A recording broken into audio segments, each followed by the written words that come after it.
for full disclosure, part of today's video is being shot near a gun range. And so if you hear those shots throughout our video today, realize, yes, they are real gunshots, and no, they're not shooting at people.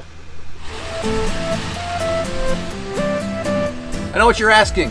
John, why are you in an ambulance? Why do you have a giraffe?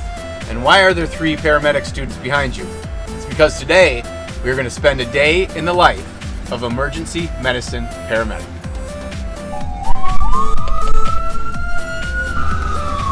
Put this on, you can come in. Radio check. And today.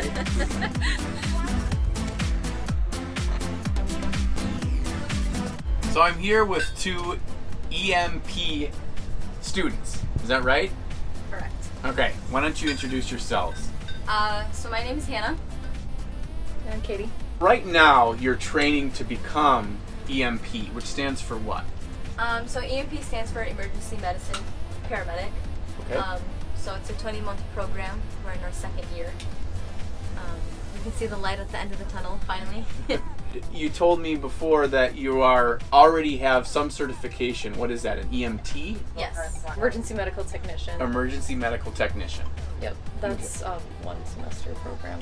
Are you required to have an EMT in order to become an EMP? Yes. So the way that someone explained it to me once, it's kind of like an onion. So if you take an onion and the first layer is kind of like the emergency medical responders, so kind of like your police officers. You peel back a layer, it's like a little bit more knowledge. It's the EMT, so the emergency medical technician. And then you peel back another layer, and it's the EMPs, which are the emergency medicine paramedics, who have more knowledge. When an ambulance arrives at the scene and the staff get out of the ambulance, are those all EMPs or are any of them EMTs? EMTs can work on the ambulance too. Okay. We have a nice cushion here. All right, guys. The important question that I want to ask today is, why do you want to become a paramedic? After I was a passenger in an ambulance, my grandma fell out of bed one day. Couldn't get her up to go to the hospital, so we needed an ambulance to take her. So that was kind of like my turning point. Especially, it was at a time where I didn't know what I wanted to go to school for. And I never wanted to do anything in paramedicine either. So it worked out perfectly. What about you? I was actually in college getting my bachelor's degree. I didn't want to do something medical, but I didn't know exactly what I wanted to do.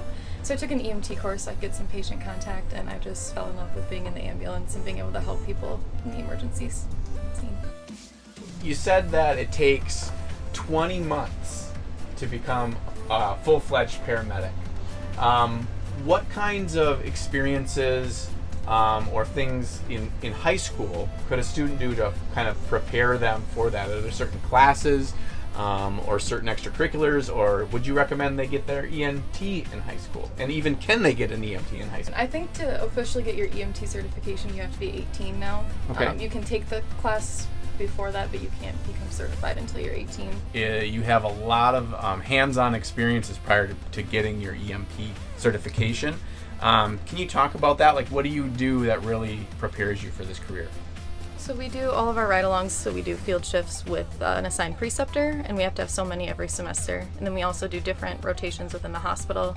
We go to the ER, we go to ORs to do some intubations, we do OB rotations to see live births, and just different things that you wouldn't necessarily always get to see on an ambulance shift. So when it hits the real world, when you go to a call and you need to have experienced those things, it's kind of second nature by that point? Mm-hmm. So our program does a really good job of exposing us to those sorts of things in a more calm and controlled environment. Yeah. So that, when things do become crazy in the ambulance, we can kind of like lean back on those moments like, okay, this is what I have to do. When we see paramedics on TV and in movies, it's always in the craziest of situations, right? And maybe that's part of what draws you to a career like this, but what's an average day like for you? There's no such thing as a typical day. It's different every time you get on the ambulance. And is that part of the kind of the interest in this kind of career, is the unknown and the excitement and the being able to adapt? I think so. For me, at least, it definitely is. A lot of times we assume that every single time an ambulance is called or we see one racing down the highway, it's because of a terrible thing, a gunshot wound or a car crash. But what are your more common calls that you go to see? Some of our most common calls would be falls. Okay. We do live in a town with a lot of elders and a lot of nursing homes. I myself have gone to quite a few calls myself. Some are worse than others, with broken bones and or bleeding. And some are just the typical health I've fallen and I can't get up. 691 Party 1 for a chainsaw accident.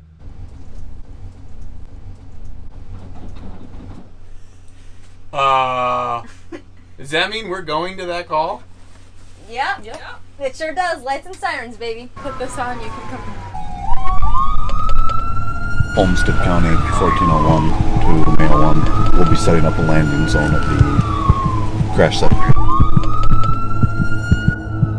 I'm really scared. All right, Katie. I'll give you a monitor and I'll grab the blood bag. All right. All right, we're going? Follow us. All right.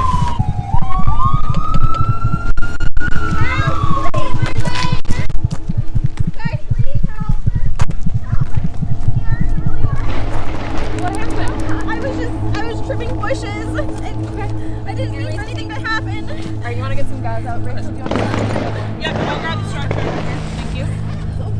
What happened? All right, we got you. All right. I was just trimming bushes. I didn't mean for anything to happen. Okay, it's all right. We'll take care of you. We're gonna put some gauze on you. What's going on? It's okay. That really hurts. I know. I'm sorry. Really hurts. We're gonna rest it up, okay? The pressure's gonna stop bleeding. Okay. Are you sure? It's a lot. It's a lot of blood. I know. There's a lot of blood. Much. It's okay. We're gonna take care of you. Okay. Got the stretcher here. We're gonna load you up here shortly.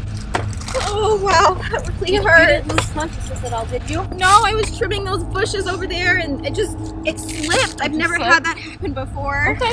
Do you take any blood thinners at all? No, I don't take any blood thinners. Any medications that I need to know about? No, I take a vitamin. You think that's okay? Yeah, That's okay. Okay. It's not a problem. Wow. What a big mistake. Who does that? It's okay. Mistakes and accidents happen. It's okay, dear, okay? Okay, that tourniquet's really tight. I know it's gonna be really tight. Okay. But But it's gonna stop the bleeding, and that's the most important thing right now. Okay. Okay. All right. Ready to load her? Yep, let's get her loaded up. Do you think you can stand with our assistance, or do we need to lift you up? I can stand up probably. All right, 1, 2. Thank you. You can just hop on over, okay? It really hurts. Yeah. A few seatbelts here, okay, dear? Can I sit up? Yep. How's that? Blanket back there, Rachel? I do. Get you all nice and warm again. You guys get this. While we I'll wait get for her. Mayo 1, okay? Hey, what's that? A helicopter, okay? Can you guys call my mom? Yep, we can take care of that for you. Just gonna get you into the ambulance here, okay? Yeah.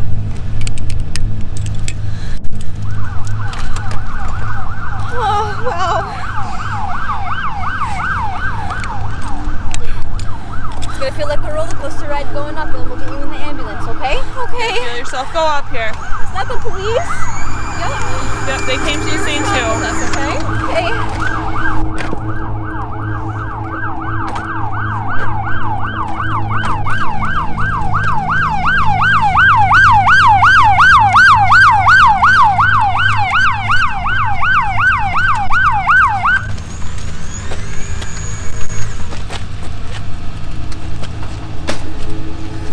Get you taken care of, okay?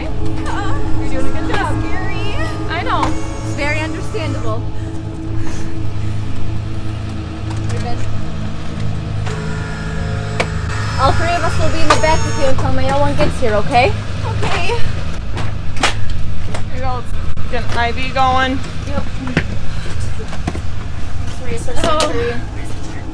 Okay, I'll get Ivy ready. Great job, okay? Yeah. I never asked your name. What's your name, hon? Michelle. Okay, Michelle. I've never had anything like this happen before. Never had anything like this before? Okay. Just gonna take this off to get a look at your wound again, okay? Oh. Alright, you're doing a great job, okay? We're gonna get an IV started on you here, okay? Okay. Do you want my jacket off? Yeah, if we could. That's okay.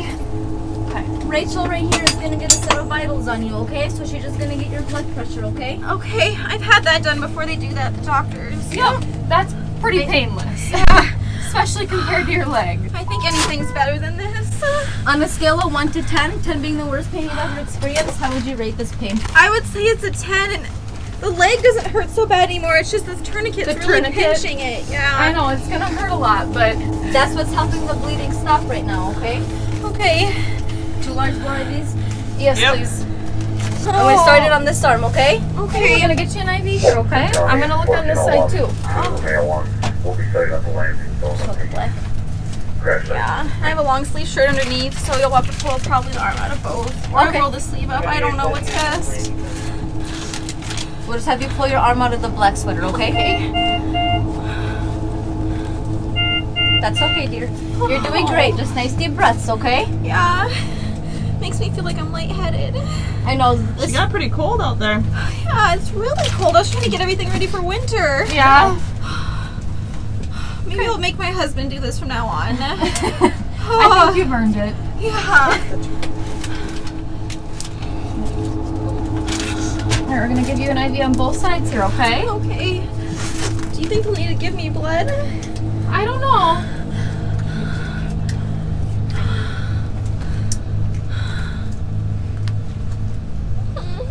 All right, dear. You're gonna feel poke on Got 3. sharps. Okay. 1, 2, 3. Sharps over here. I'll take sharps. 1 second. Tape. What's gonna happen now? So Mayo 1 is gonna come. We're gonna tell them what happened, and they're gonna get you over to St. Mary's, okay? Okay. They might have. blood. They might give you blood. You agree? Yep. Okay, and they might have to go into surgery, but that's all unknown until you get the necessary tests, okay? Okay. She is 127/63, so her blood pressure's sitting pretty good Still still. doing pretty good. Heart rate is Heart rate currently is 109. perfect. We'll just start it just as precautionary. Yep. Do you want What was your pain scale again, Michelle? It's a 10. It's definitely a 10. Okay. Yeah. We can give you pain meds, okay? Do you have any allergies to any medications? I'm allergic to Keflex. Keflex? Okay. Okay, have you ever had a medicine called fentanyl before? I don't think so. Okay, so quick med check here. I have fentanyl. We'll give 50 mics, which is in 1 ml. I'm gonna give it slow IV push for pain management for chainsaw injury. No known allergies. Has not had this in the past. I see no contraindications to that. All right.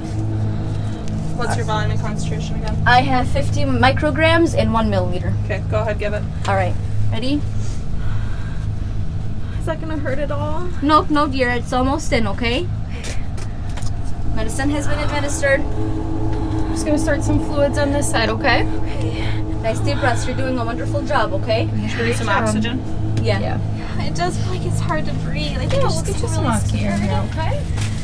It's gonna go through your nose. It's gonna feel a little funny and it may smell, but it'll help, okay? Okay.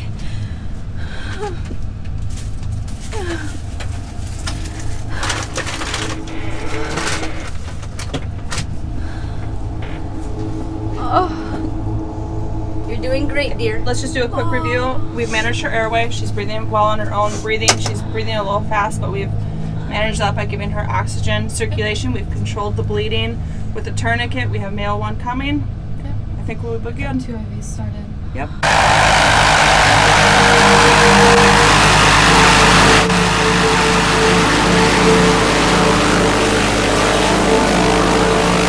Yeah, that's the helicopter. The flight medics will be over here shortly, okay? We'll get you loaded up and on the way. Okay.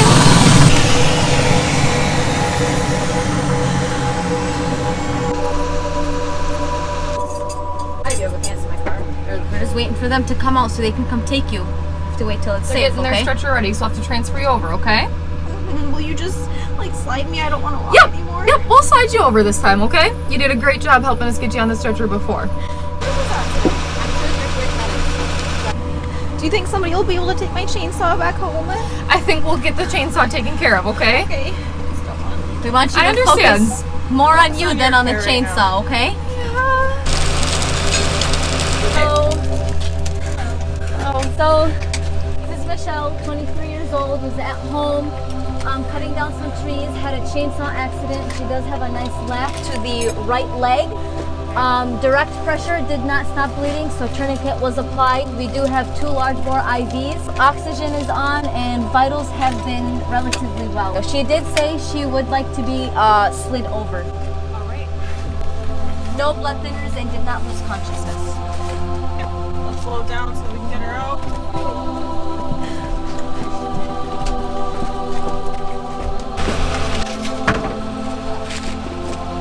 Okay, Michelle, we're gonna be heading out here.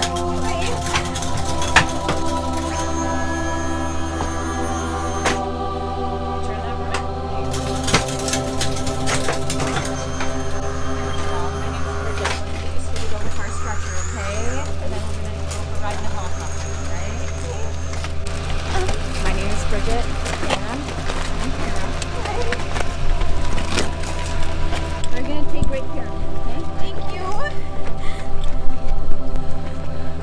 What do I do?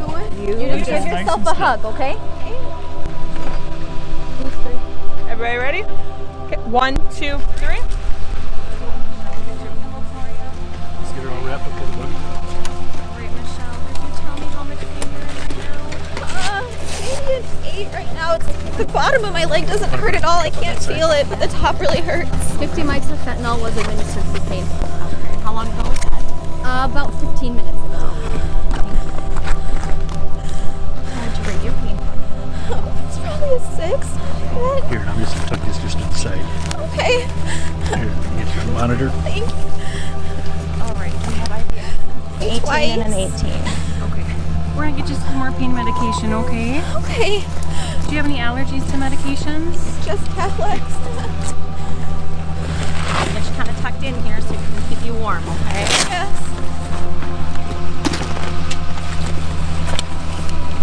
When we get in the helicopter, do you ride the helicopter? Okay, it's gonna be really loud. We're gonna be putting some ear protection on you. Okay. Yeah. You'll feel vibration as we're lifting. That's very normal. Okay. We'll be sitting right next to you. One of us behind you. Yeah. Where are we going? Just say Okay. all right. Best of luck to you, dear. We'll take great care of you, okay? Thanks, guys. I really appreciate it. Absolutely.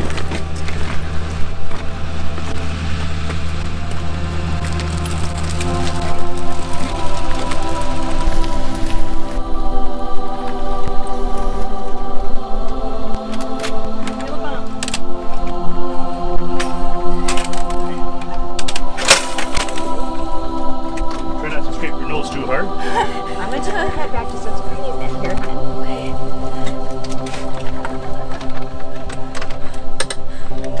All right.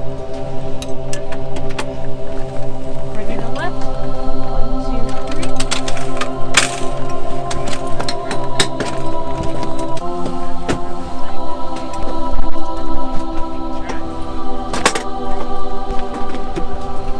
I got this if you want to hop in.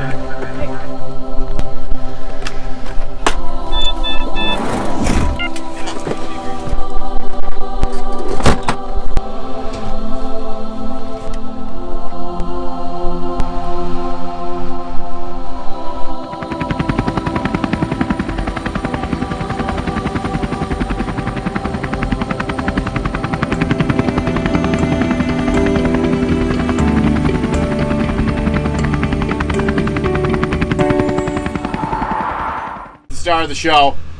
Tell everyone your name. My name is Michelle. And you are a... I am a student here at the Mayo Clinic in the Paramedic program. I'm in the 2nd year.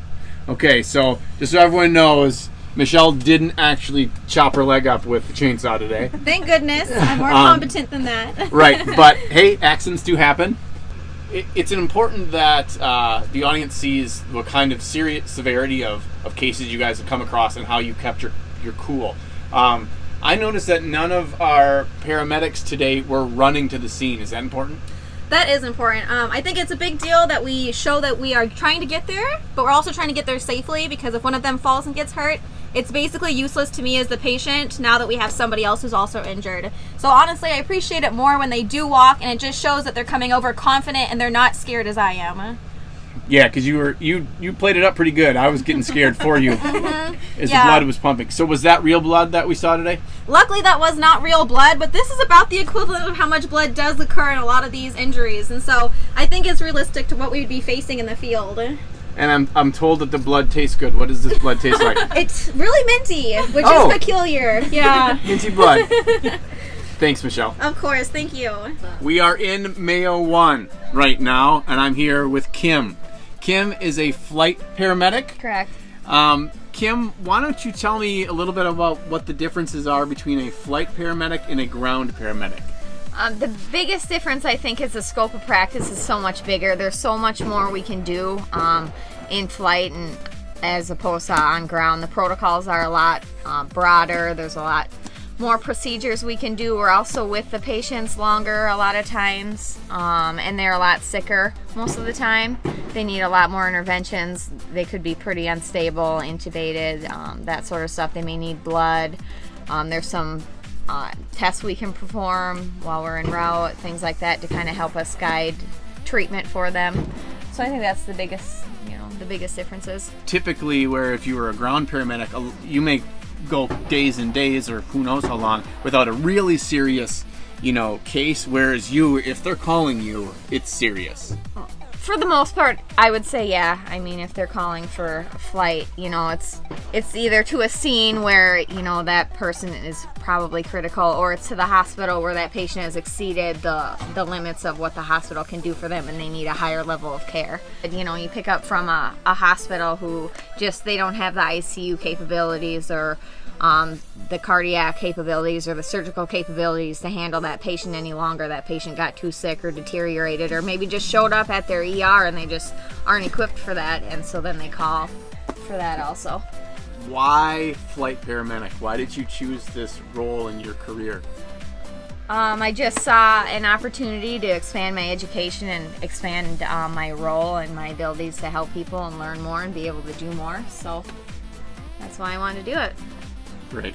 Thanks so much. Thank you. All right, so I realized that I haven't explained why I'm carrying the giraffe yet. I found it in one of your many drawers inside the back of the ambulance. Why is it in here? So we typically give stuffed animals to little kids as a little comfort blanket. I've heard of people giving it to older patients with psych issues. Okay. Just kind of something to latch on, kind of like a comfort blanket in a sense. And it's cute decoration. There's that. That's why I have it. What'd she do? Rachel's trying to drink the blood. This stuff is minty too. It smells like mouthwash. It smells like mouthwash, she says. Wow. What a day. I mean, this was all, as you can tell by now, a scenario. Not a real emergency situation, but these professionals sure did treat it like one. And as we're kind of finishing up for our shoot for today, they're over there laughing, enjoying each other's company, and really are acting like a family. It seems like emergency medicine and paramedics, that's really an underlying current that I'm seeing through this career. And I really appreciate all they do and what an amazing experience they made this video. And I hope that some of you would consider this as a career. If you want to experience what it's like to save lives and to be there in that moment of need for the patients, in their own home, on the roadside, in the streets, this is the career to think about. Thanks. We'll see you next time.